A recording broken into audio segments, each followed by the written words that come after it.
Hoje eu vou polemizar um pouquinho as coisas, falando de análise técnica e day trade. Já vou dar o spoiler que eu não vou falar muito bem. Mas antes de entrar no mérito do vídeo, eu preciso fazer algumas definições aqui, esclarecer com vocês. Então, eu vou tratar, de um lado, coisas como análise técnica, análise de mercado, day trade, especulação, tudo isso de forma indistinta, como se fosse um bloco único.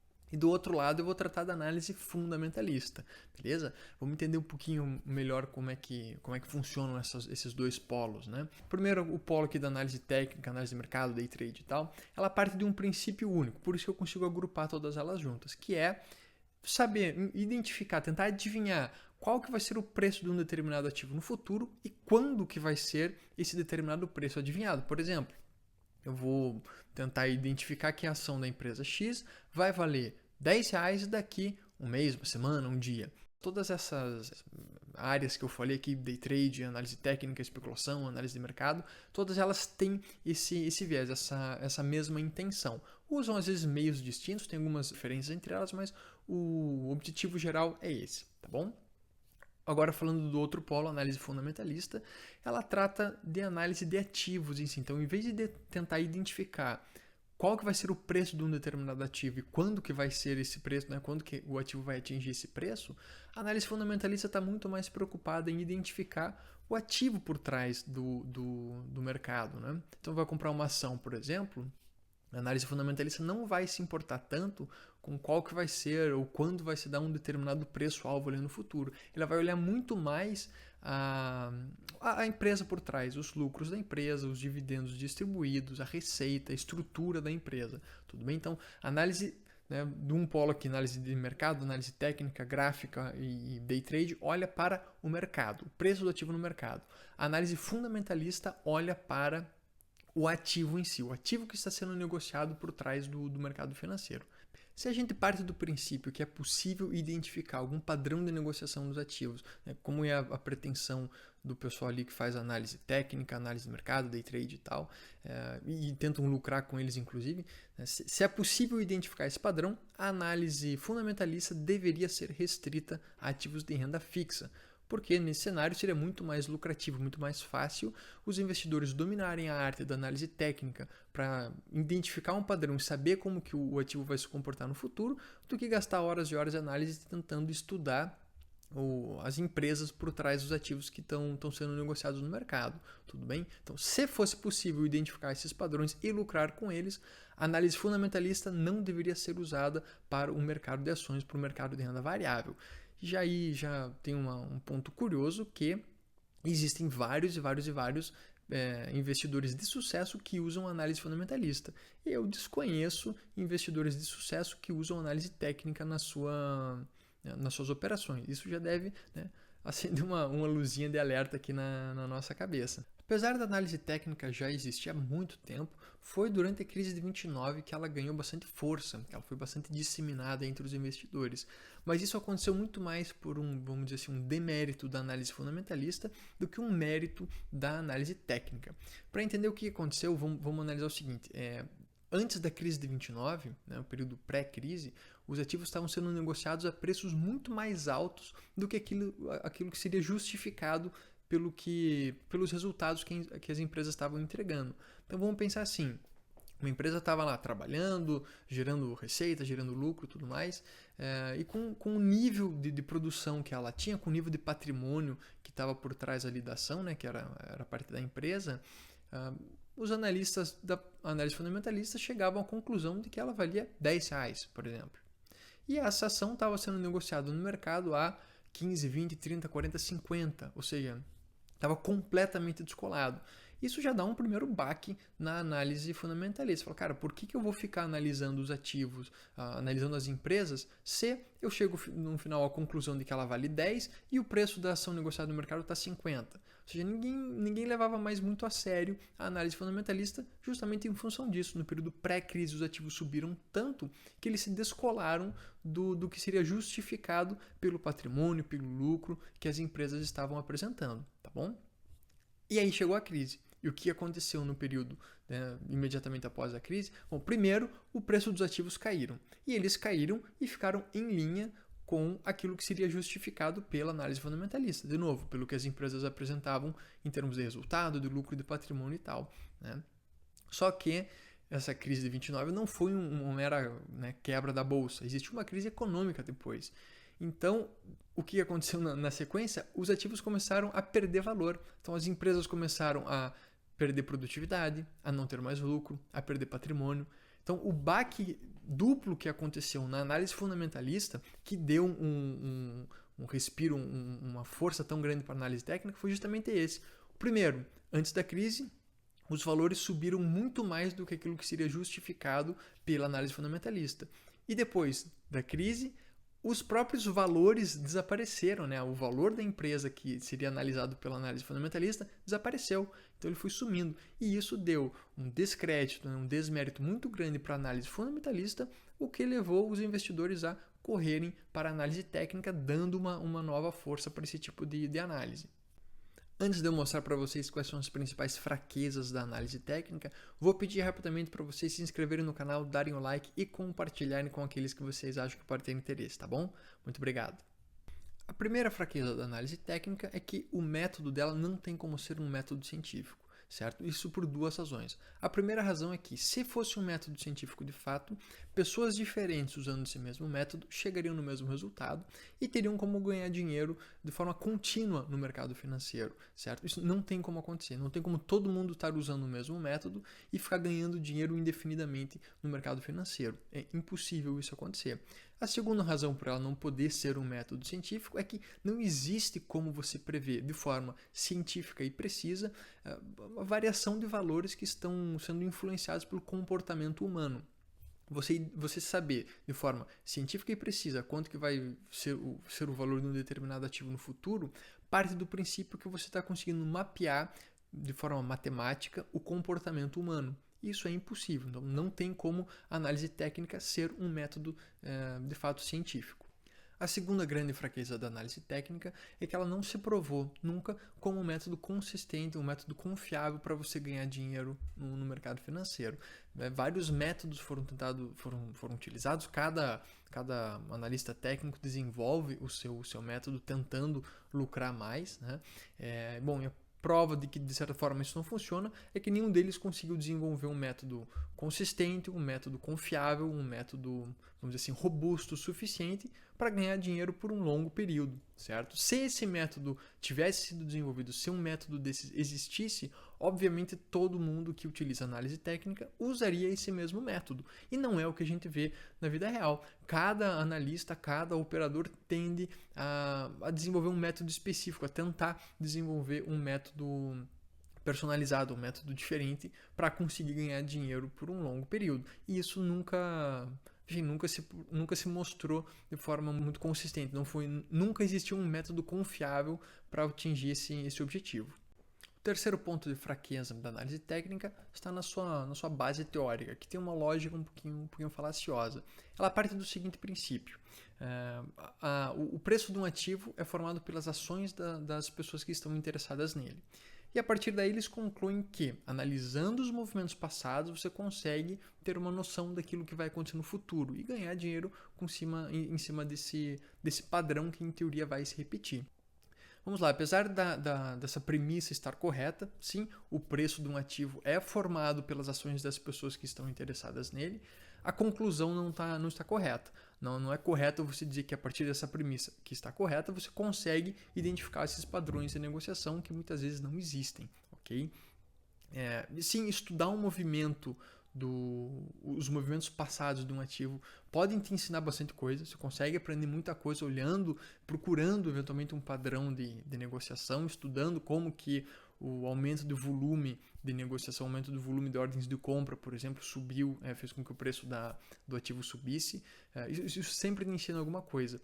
O problema é que ele não vai te permitir chegar a conclusões corretas em relação ao movimento futuro com frequência tal que você consiga ganhar dinheiro de forma consistente, ok? Então sim, estudar o passado do preço de um ativo pode ser muito interessante, mas não é um estudo que vai te permitir ter conclusões precisas e confiáveis em relação ao movimento futuro desse ativo, Você aprende com o passado, mas você não vai conseguir interpretar e de certa forma, prever o futuro do preço com base nesse estudo do passado.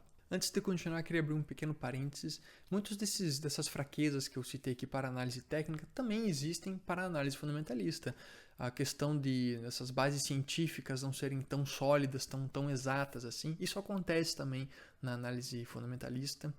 O fato de estar dependendo do futuro, e que é uma coisa que a gente não consegue prever, não consegue controlar, também afeta a análise fundamentalista.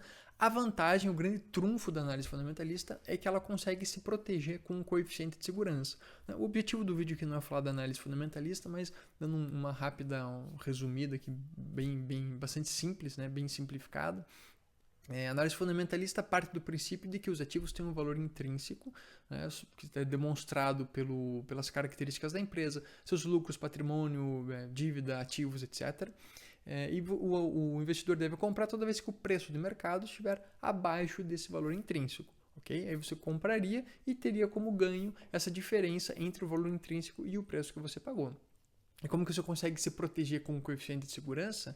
Vamos supor que você calculou que o ativo tem um valor intrínseco de 10.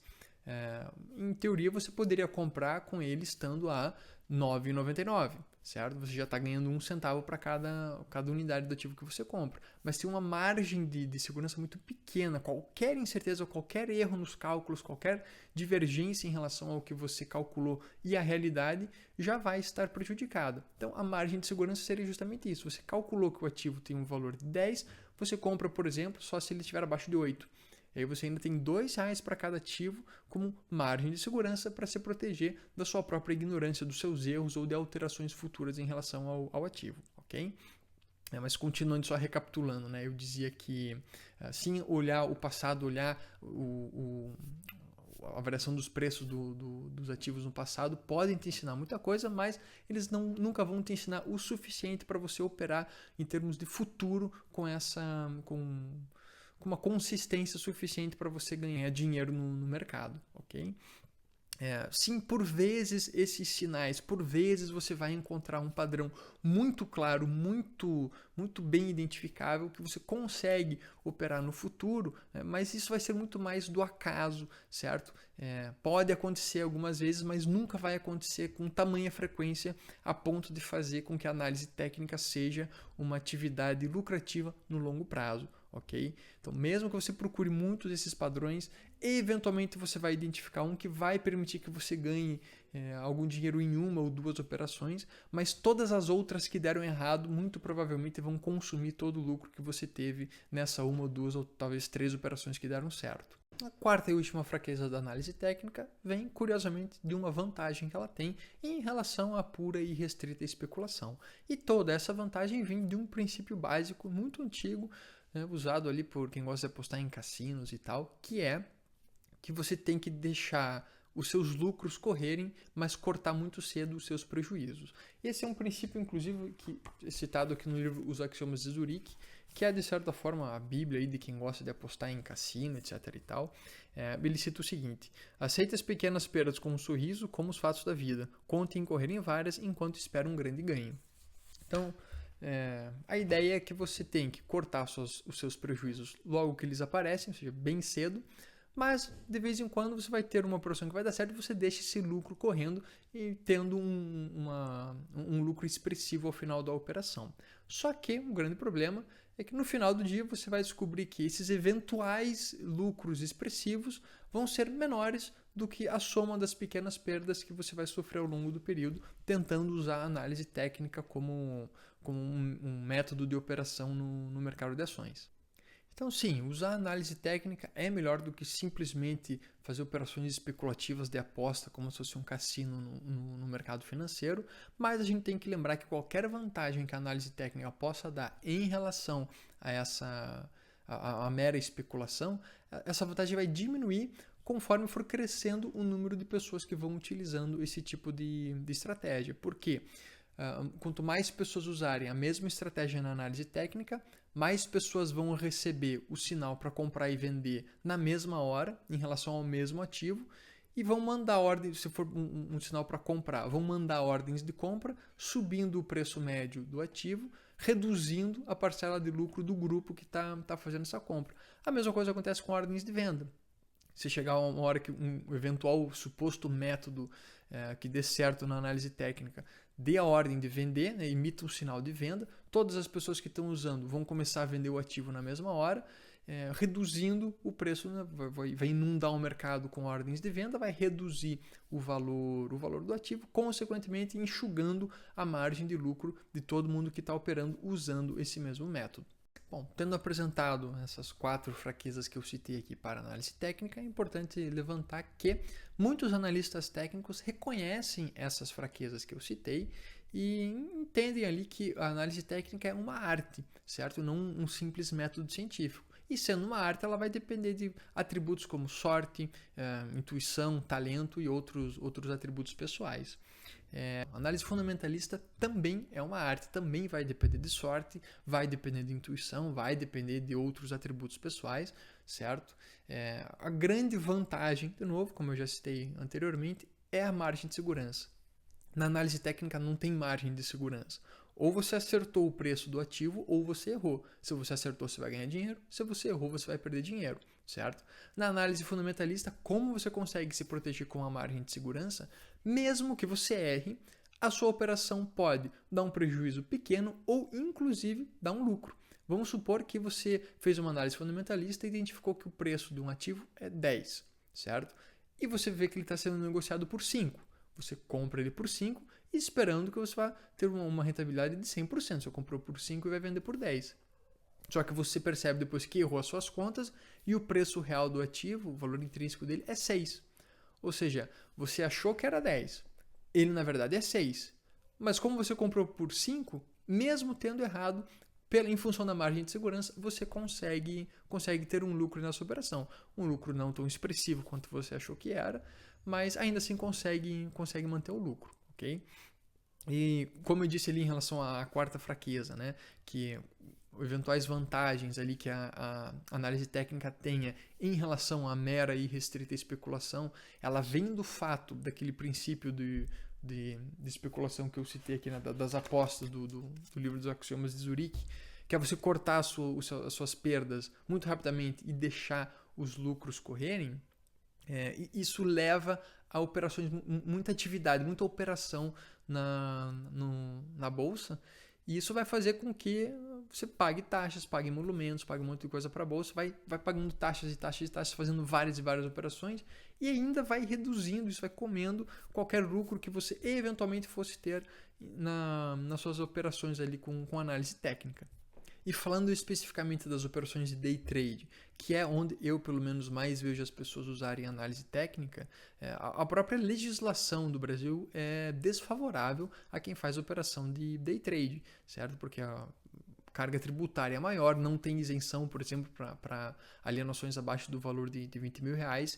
Então, enfim, tem muita coisa jogando contra operações de day trade e operações de análise técnica.